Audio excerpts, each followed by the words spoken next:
Hello everyone, welcome back to Vaira vlogs in Kannada. ಎಲ್ಲ ಹೇಗಿದ್ದೀರಾ? I hope ನೀವೆಲ್ಲ ತುಂಬ ಚೆನ್ನಾಗಿದ್ದೀರಾ ಅಂತ ಅಂದ್ಕೊಂಡಿದ್ದೀನಿ. ನಾನು ಸಹಿತ ತುಂಬಾ ಚೆನ್ನಾಗಿದ್ದೀನಿ. ನಟಿ ಸಾಯಿ ಪಲ್ಲವಿ ಮೇಕಪ್ ರಹಿತ ಸೌಂದರ್ಯ ಮತ್ತು ಅದ್ಭುತ ನಟನೆಯಿಂದ ಅಭಿಮಾನಿಗಳ ಮನ ಗೆದ್ದಿದ್ದಾರೆ.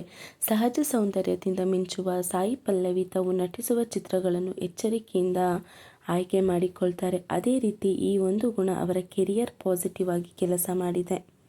ಸಾಯಿ ಪಲ್ಲವಿ ಅವರ ತಮಿಳು ಚೊಚ್ಚಲ ಮಾರಿ ಟೂರಿಂದ ಗಾರ್ಗಿ ಸಿನಿಮಾವರೆಗೂ ಸಾಯಿ ಪಲ್ಲವಿ ತನ್ನ ವಿಶಿಷ್ಟ ಅಭಿನಯದಿಂದ ತನ್ನ ಅಭಿಮಾನಿಗಳನ್ನು ಸಂತೋಷಪಡಿಸಿದ್ದಾರೆ. ಅವರ ಸಿನಿಮಾಗಳು ವಿಶೇಷ ಪ್ರೇಕ್ಷಕ ಬಳಗವನ್ನು ಹೊಂದಿದೆ.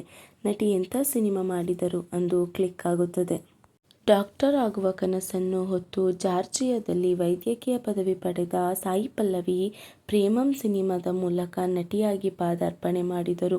ಪ್ರೇಮಂ ಸಿನಿಮಾ ಎಂಥ ಹಿಟ್ ಆಯಿತು ಎಂದರೆ ಮೂವಿ ಬ್ಲಾಕ್ ಬಸ್ಟರ್ ಎನಿಸಿಕೊಂಡಿತು. ಸಿನಿಮಾ ನೋಡಿದ ಎಲ್ಲರೂ ಯಾರು ಈ ಸಾಯಿ ಪಲ್ಲವಿ ಅಂತ ಹುಡುಕೋಕೆ ಶುರು ಮಾಡಿದರು.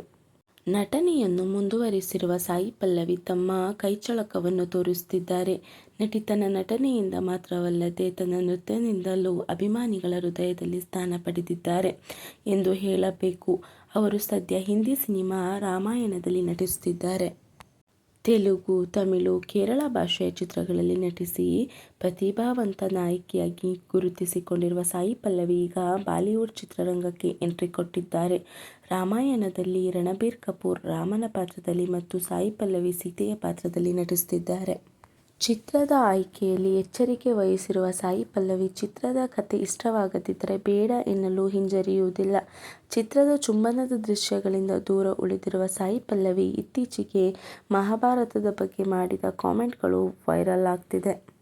ನನಗೆ ಮಹಾಭಾರತದ ಬಗ್ಗೆ ಅಪಾರ ಗೌರವವಿದೆ. ನಾನು ಅರ್ಜುನನ ಮಗ ಅಭಿಮನ್ಯುವನ್ನು ಪ್ರೀತಿಸುತ್ತೇನೆ. ಕಳೆದ 10 ವರ್ಷಗಳಲ್ಲಿ ನಾನು ಅಭಿಮನ್ಯು ಬಗ್ಗೆ ಸಾಕಷ್ಟು ಓದಿದ್ದೇನೆ ಮತ್ತು ಕಲಿತಿದ್ದೇನೆ. ಆ ಮೂಲಕ ಕಳೆದ 10 ವರ್ಷಗಳಿಂದ ಆತನನ್ನು ಪ್ರೀತಿಸುತ್ತಿದ್ದೇನೆ ಎಂದು ಸಾಯಿ ಪಲ್ಲವಿ ಹೇಳಿದ್ದಾರೆ. ಆಕೆಯ ಪ್ರೀತಿ ವಿಭಿನ್ನವಾಗಿದೆ ಎಂದು ಅನೇಕ ನೆಟ್ಟಿಗರು ತಮ್ಮ ಅಭಿಪ್ರಾಯವನ್ನು ವ್ಯಕ್ತಪಡಿಸಿದ್ದಾರೆ.